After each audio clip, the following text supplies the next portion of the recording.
જિલ્લાના ડભોઈ વિધાનસભામાં આવતા ભાયલી વિસ્તારમાં અશાંતધારા લાગુ કરવા ધારાસભ્ય શૈલેષ મહેતાએ મુખ્યમંત્રીને પત્ર લખ્યો છે।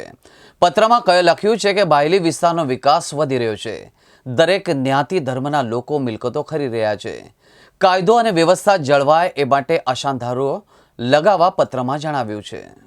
આજરોજ મુખ્યમંત્રીશ્રીની સાથે બેઠક હતી। એ બેઠકમાં કેટલીક રજૂઆતો કરવાની સાથે મેં એક લેખિતમાં રજૂઆત કરી છે કે ભાયલી વિસ્તારને અશાંતધારામાં લેવો જોઈએ, કારણ કે 22ની ચૂંટણી વખતે પણ લોકોની આ લાગણીને માંગણી રહી હતી।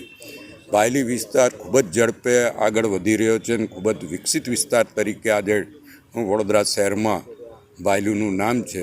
ત્યારે ભાયલી વિસ્તારમાં સોસાયટીઓ, એપાર્ટમેન્ટો, ડુપ્લેક્સો, કોર્પોરેટ હાઉસો અને હોટલો તમામ જ્યારે ત્યાં વધતા હોય ત્યારે પ્રધાનમંત્રી આવાસ યોજનામાં પણ કેટલાક ડ્રોમાં લઘુમતી વસ્તીને ફ્લેટ ફાળવ્યા છે। એના લીધે આંતરિક રીતે લોકોમાં મતભેદો ઊભા થાય છે। એ જ રીતે તાંદલજાથી કેટલીક વસ્તી ભાયલી તરફ વધી રહી છે, વાસણા તરફ વધી રહી છે। આના લીધે પણ લોકોમાં એક દહેશતનું વાતાવરણ છે અને લોકોની જે લાગણીને માંગણી હતી એને મેં વાચા આપી છે અને લોકોની લાગણીને માંગણી મુખ્યમંત્રી સુધી પહોંચાડી છે।